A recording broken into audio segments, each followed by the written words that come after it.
House Connect English Language Training.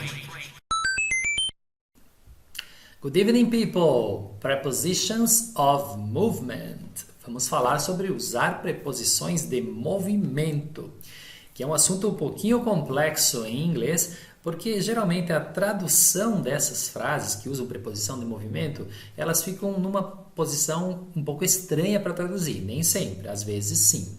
Então a gente vai ver alguns modelos.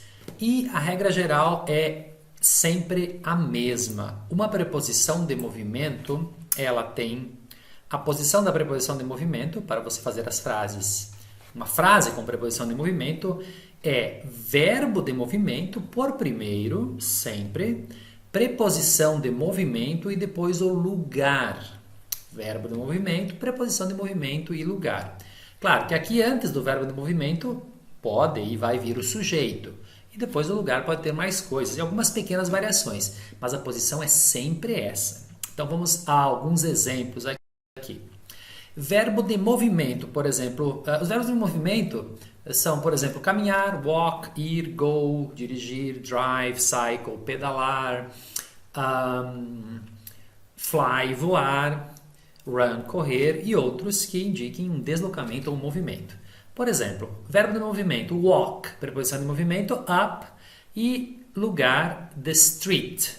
Então, walk up the street significa caminhar para cima da rua. É estranho, né? Caminhar rua acima. Só que olha só a tradução, como é que se poderia ser em português. Subir a rua caminhando. Subir a rua caminhando, que parece um pouco estranho, né? Walk up the street, se eu traduzir nessa posição. Então, subir a rua caminhando, no lugar de caminhar acima da rua. Um outro exemplo, drive along the road, ou dirigir pela estrada, dirigir ao longo da estrada até que funcione, ok? Aqui não tem sujeito, vamos ver alguma coisa com sujeito. Então, verbo, preposição de movimento e lugar. Por exemplo, I went into the shop.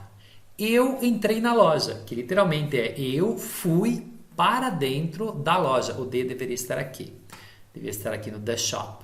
Eu entrei na loja. Eu fui para dentro da loja. Eu entrei na loja. She ran towards the lake. She ran, com A aqui. Está com U, seria o passado.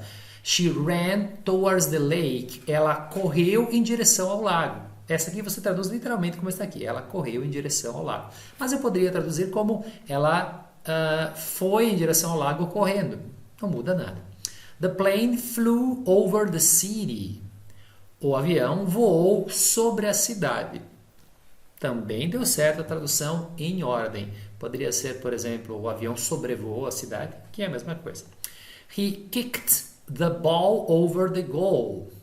Ele chutou, agora a expressão the ball vem aqui junto. Ela não estava no nosso planejamento de verbo, preposição e lugar. Mas nessa frase ela vai ser necessária. Ele chutou a bola por cima do gol. Então a ordem é sempre a mesma, com umas pequenas modificações. Lembrando que aqui o run é ran, é um erro. E esse the deveria estar aqui. Vamos a alguns exemplos retirados do livro. Expressing movement.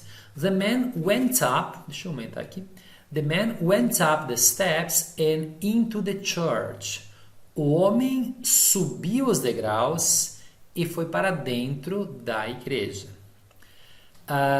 Um detalhe, quando eu digo the man ran up the steps, the man walked up the steps, eu digo como ele fez, tipo, ele correu, ele caminhou. Quando usa o go, e o passado aqui é o went, significa que pode ser qualquer uma das... É um movimento, não especifica como ele foi, se ele foi correndo, se ele foi caminhando.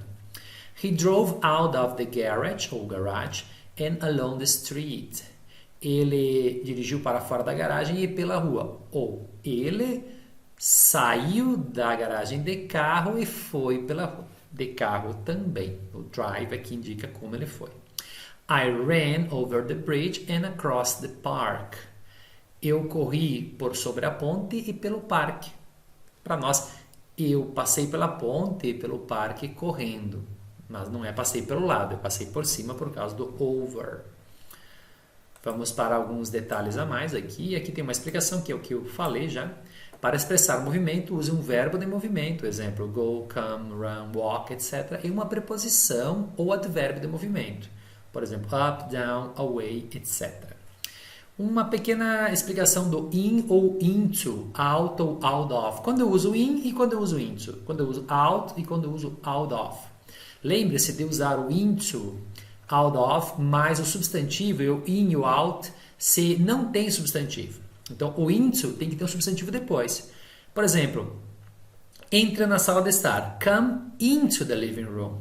Você não diz só come into, ponto. É come into the living room. Agora, se for só entre, é come in. Você não pode usar into aqui, porque tem que ter um substantivo depois.